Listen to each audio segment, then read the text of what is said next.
Pensar primeiro sobre Jairo. Jairo era um principal da sinagoga. E quais eram as responsabilidades de Jairo na sinagoga, que era o lugar em que o judeu se encontrava e se reunia para estudar a palavra? Ele presidia a assembleia que acontecia na sinagoga. Ele interpretava a lei. Ele decidia sobre questões legais. Ele tinha a responsabilidade de administrar a justiça. Ele abençoava os casamentos.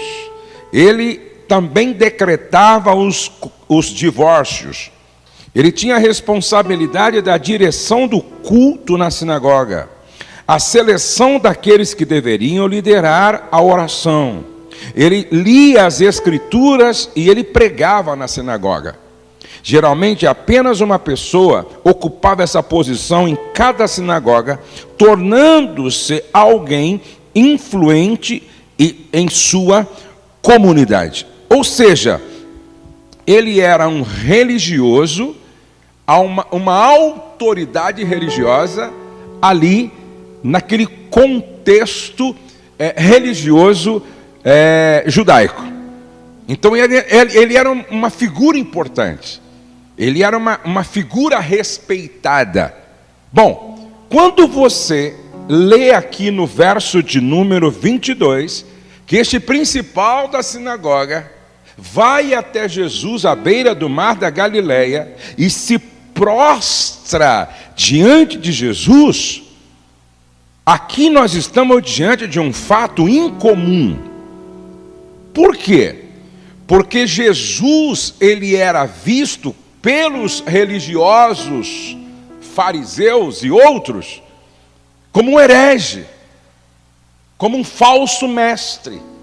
Teve gente que chamou Jesus de Beuzebu, glutão, endemoniado.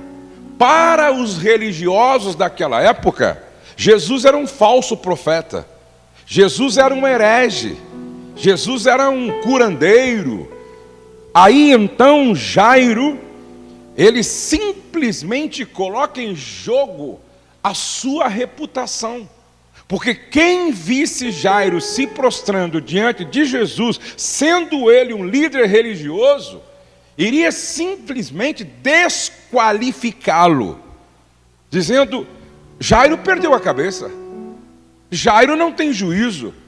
Sendo ele um principal da sinagoga, líder espiritual, aquele que ensina as escrituras na sinagoga, sendo uma figura proeminente e importante dentro da religião judaica, se prostrando diante daquele que para muitos era um herege, Jairo simplesmente coloca em jogo a sua reputação e ele crê em tudo o que ele ouviu falar de Jesus, por uma única razão.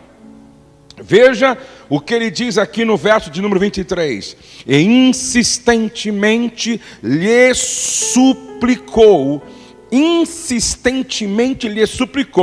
minha filhinha está à morte, vem, impõe as mãos sobre ela, para que seja salva e viverá.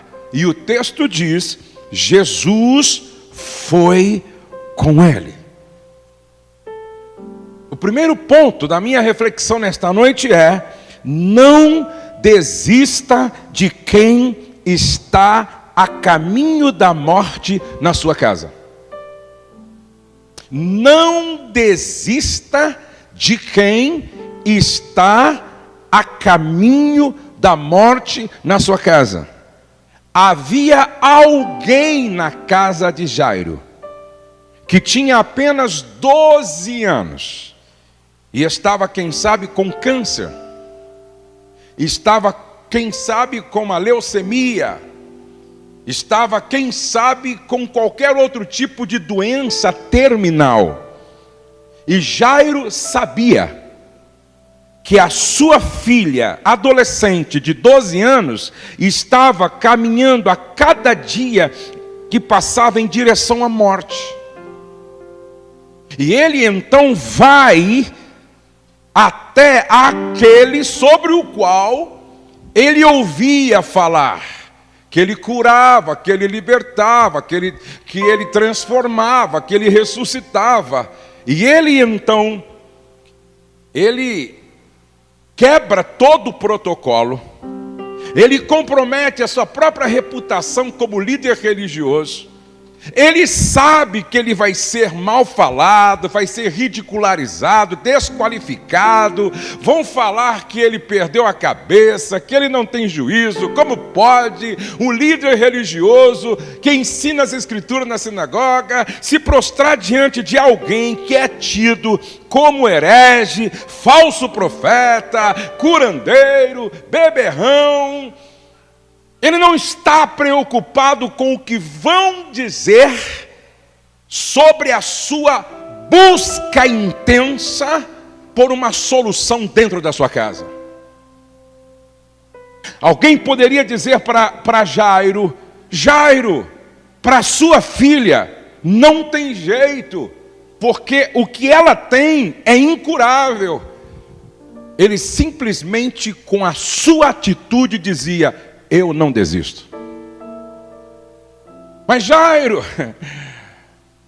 com certeza a sua filha vai morrer, porque